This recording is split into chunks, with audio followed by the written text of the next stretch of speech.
Hi, boys and girls. I'm excited to read you a story today. I chose a Halloween story to read to you, boys and girls. So, when I read this story, I want you to listen for the rhyming words. Remember that rhyming words are words that sound alike at the end. So, if you hear that ending of the word, the rhyme of the word, and then you hear that same sound again at the end, that's a pair of words that rhyme.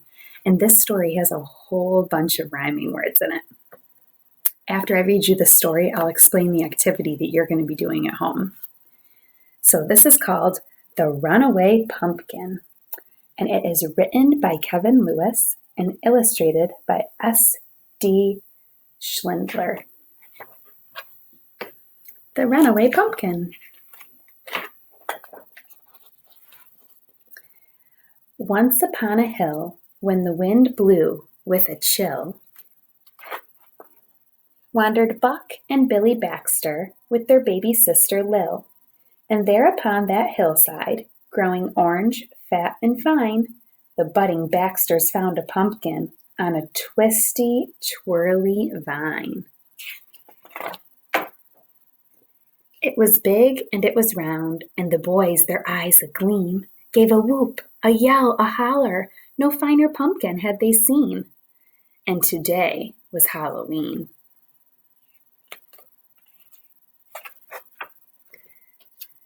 Yet little Lil was cautious, and of course she tried to warn them.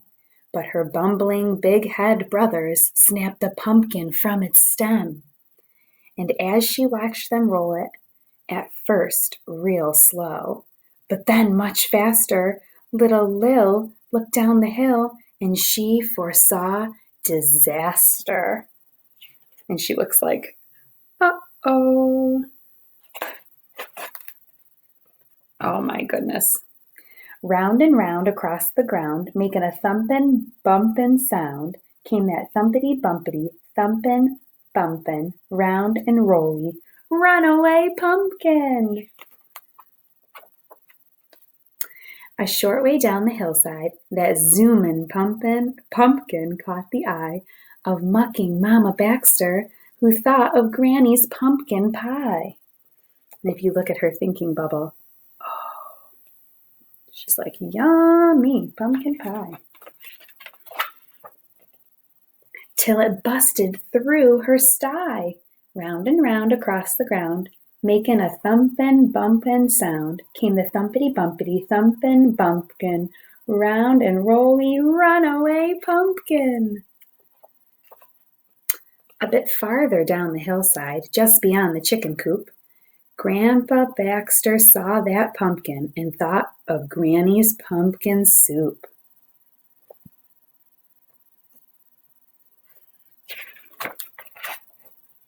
Till it knocked him for a loop. Round and round across the ground, making a thumpin', bumpin' sound, came that thumpity-bumpity, thumpin', bumpin', round and rolly, runaway pumpkin.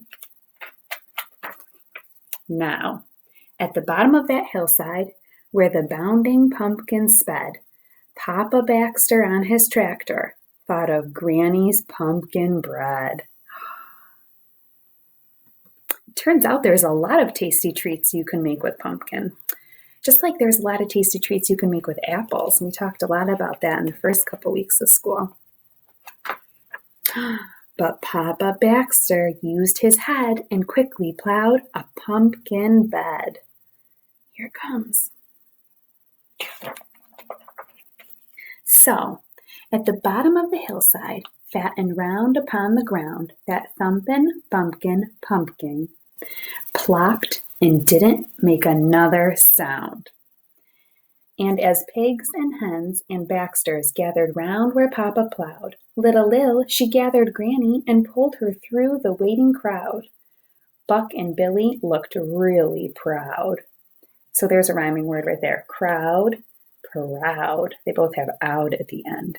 And hopefully you've been hearing a lot of rhyming words as I read. I bet you have.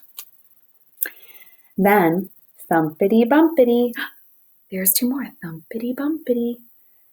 Thumpin' bumpkin. Straight to the kitchen went that pumpkin. And soon after came the smell of dear old Granny's cooking something. Ooh, Granny's gonna make lots of treats, I bet. That's a gigantic pumpkin. Oh my gosh.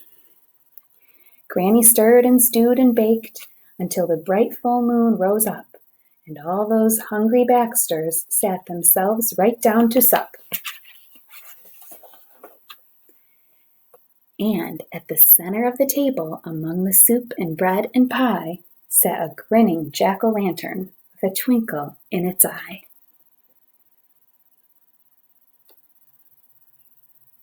It's kind of neat. They used all the filling from the pumpkin to make all those treats. And then they have this jack-o'-lantern here as a decoration. I wonder if any of you have had a chance to carve a pumpkin. Maybe. I think I might this weekend with Tegan. So that's my story, The Runaway Pumpkin. I liked the ending, how there was a jack-o'-lantern, because it kind of connects to the activity that you're going to be doing at home.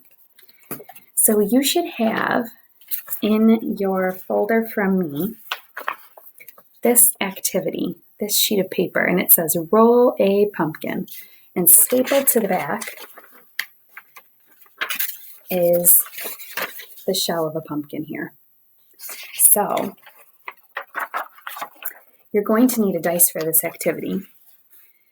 And your dice has 6 sides. I'm sure you've used a dice before to play a game at home. But each side has a different number. So this is the number 1. There's 1 dot for 1. 3 dots for 3. 6 dots for 6. 5 dots for 5. Here we have just 2 dots. And did I get them all? Oh, and 4. I don't know if I got 4. There's 4. So you're going to use this dice and you're going to look at this sheet of paper. This is kind of like your direction sheet. And you're going to notice that on the left-hand side, it says roll. And there's a different side of the dice showing. So you're going to look at the number that you roll and then draw that picture onto your pumpkin. So if I were to roll a 4, I would draw the stem of my pumpkin. And if I were to roll a 1, I would draw 2 triangle eyes. And a 2 is 1 square nose. A 3 is the mouth. A 5 is the leaf. And a 6 is roll again. So that's like lose a turn, no big deal.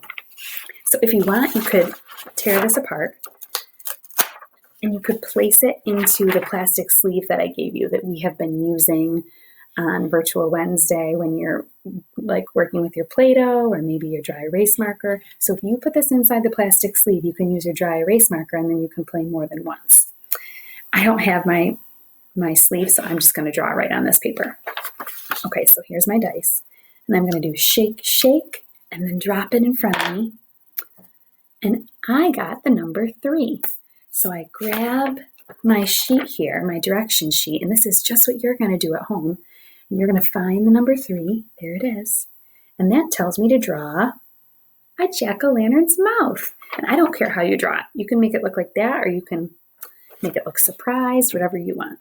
I might make mine look kind of like that. Okay. So